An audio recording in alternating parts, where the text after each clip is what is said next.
From Archaic Translation by Whd. Jataka number 260.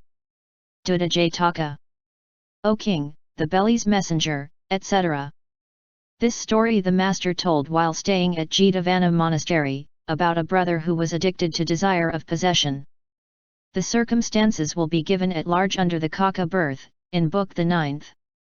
Here again the master told the brother, you were greedy before, brother, as you are now. And in olden days for your greed you had your head split with a sword. Then he told an old world story. Once upon a time, when Brahmadatta was king over Benares, the Bodhisattva was born as his son. He grew up, and finished his education at Taxila.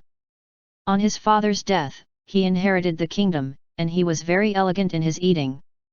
Accordingly he earned the name of King Elegant. There was so much extravagance about his eating, that on one dish he spent 100,000 pieces. When he ate not within doors. But as he wished to confer merit upon many people by showing them the costly order of his meals, he caused a pavilion decorated with jewels to be set up at the door. And at the time of eating, he had this decorated. And there he sat upon a royal dais made all of gold, under a white umbrella with princesses all around him, and ate the food of 100 delicate flavors from a dish which cost 100,000 pieces of money. Now a certain greedy man saw the king's manner of eating, and desired to have a taste. Unable to master his craving, he belted up his loins tight, and ran up to the king, calling out loudly, "Messenger! Messenger! O king!" with his hands held up. The man ran up swiftly, and catching a piece of rice from the king's dish, he put it in his mouth. The swordsman drew his sword, to split the man's head. But the king stayed him. "Hit not," said he. Then to the man, "Fear nothing, eat on." He washed his hands, and sat down. After the meal, the king caused his own drinking water and betel nut to be given to the man, and then said, "Now my man, you had news, you said. What are your news?" "O king, I am a messenger from Lust in the belly. Says Lust to me, go. And sent me here as her messenger." And with these words he spoke the first 2 stanzas. "O king, the belly's messenger you see. O lord of chariots, do not angry be. For belly's sake men very far will go, even to ask a favor of a rival. O king, the belly's messenger you see. O lord of chariots, do not angry be. The belly holds beneath his powerful sway all men upon the earth both night and day." When this the king heard, he said, "That is true. Belly messengers are these. Urged by lust they go to and fro, and lust makes them go." How prettily this man has put it! He was pleased with him, and uttered the 3rd stanza. "Brahman, 1,000 red cows I present to you. To that the bull, for compliment. One messenger may to another give. For belly's messengers are all that live." So said the king. And continued, "I have heard something I never heard before, or thought of, said by this great man." And so pleased was he, that he showered honors upon him. When the master had ended this discourse, he explained the truths and identified the birth. At the conclusion of the truths the greedy brother reached the fruit of the 3rd path, and many others entered the other paths. The greedy man is the same in both stories, and I was King Elegant. Source: adapted from Archaic Translation by Whd. Jataka number 261. Paduma-Jātaka. Cut and cut and cut again, etc. This story the master told at Jetavana monastery, about some brethren who made offering of garlands under Ananda's tree. The circumstances will be given in the Kalinga Bodhi birth. This was called Ananda's tree, because Ananda planted it. All India heard tell how the elder monk had planted this tree by the gate of Jetavana monastery. Some brethren who lived in the country thought they would make offerings before Ananda's tree. They journeyed to Jetavana monastery, did their duties to the master, and next day slowly walked their way to Sravasthi city, to the Lotus Street. But not a garland could they get. So they told Ananda, how they had wished to make an offering to the tree, but that not a garland was to be had in all the Lotus Street. The elder monk promised to fetch some. So he went off to the lotus street, and returned with many handfuls of blue lotus, which he gave them. With these they made their offering to the tree. When the brethren got wind of this, they began discussing the elder monk's merits in the hall of truth. Friend, some brothers of little merit from the country could not get a single flower bunch in the lotus bazaar. But the elder monk went and fetched them some. The master entered, and asked what they were talking of as they sat there. And they told him. Said he, Brethren, this is not the first time that the clever tongue has gained a garland for clever speaking. It was the same before. And he told them an old world tale. Once upon a time, when Brahmadatta reigned in Benares, the Bodhisattva was a rich merchant's son. In the town was a tank, in which the lotus flowered. A man who had lost his nose looked after the tank. It happened one day that they proclaimed holiday in Benares. And the 3 sons of this rich man thought that they would put wreaths upon them, and go a merrymaking. We'll flatter up the old lack-nose fellow, and then we'll beg some flowers of him. So at the time when he used to pluck the lotus flowers, to the tank they went, and waited. And one of them uttered the first stanza. Cut and cut and cut again, hair and whiskers grow much. And your nose will grow like these, give me just one lotus, please. But the man was angry, and gave none. Then the second said the second stanza. In the autumn seeds are sown which before long are fully grown. May your nose sprout up like these. Give me just one lotus, please. Again the man was angry, and gave no lotus. Then the third of them repeated the third stanza. Babbling fools! To think that they can get a lotus in this way. Say they yes, or say they no, noses cut no more will grow. See, I ask you honestly. Give a lotus, to me.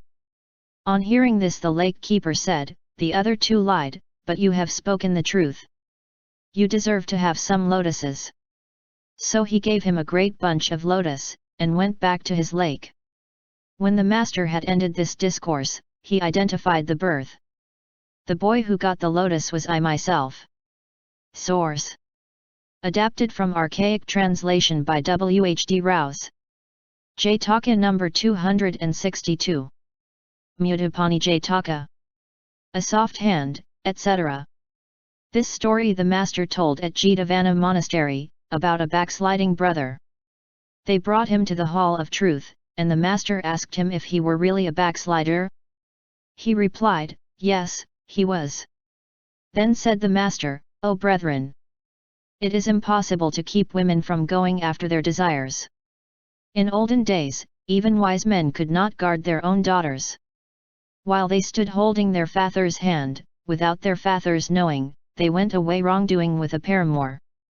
And he told them an old world tale.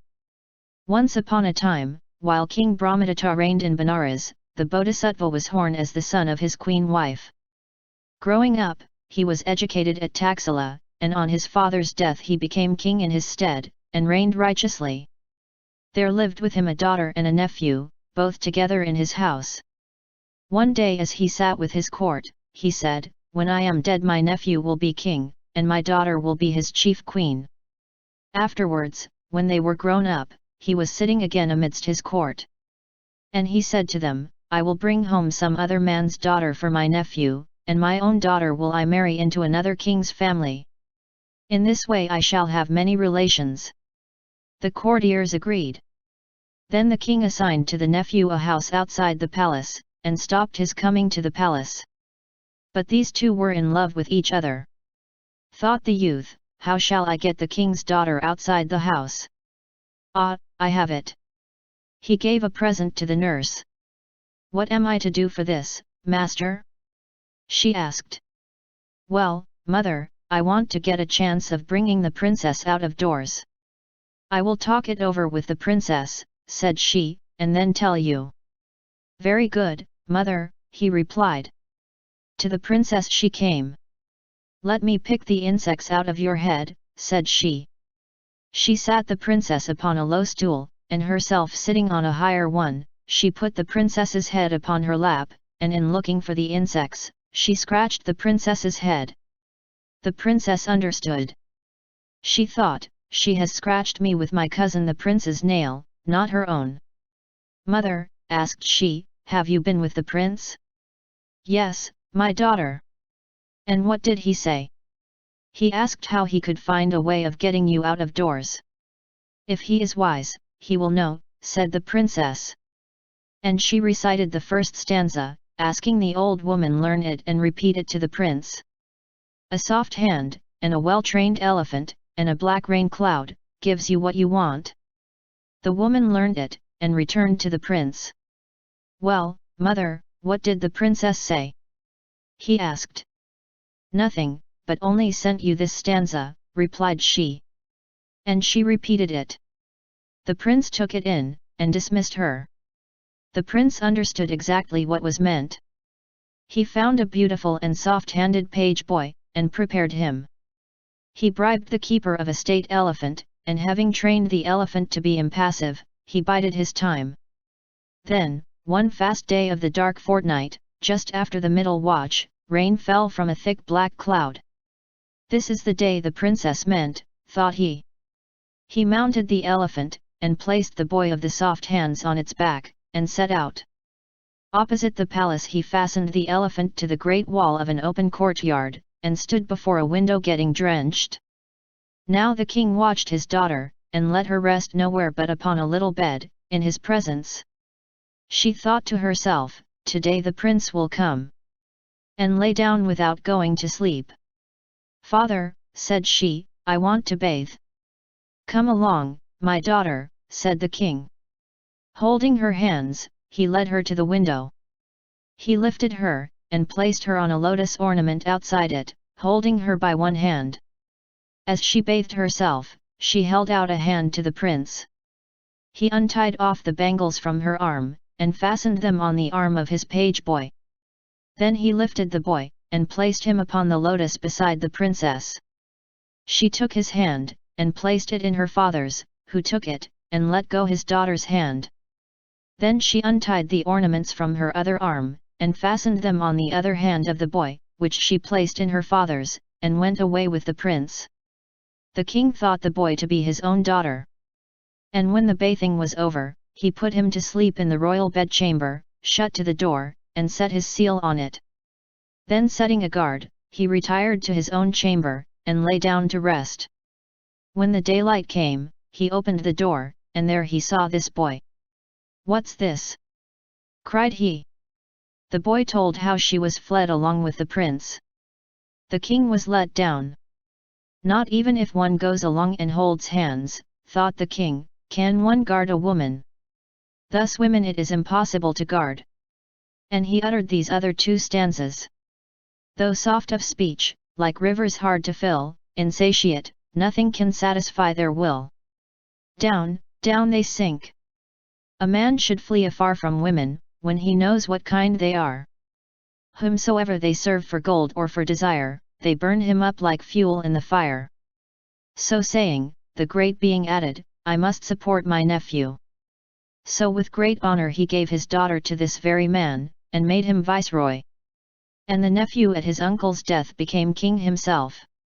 When the master had ended this discourse, he explained the truths and identified the birth.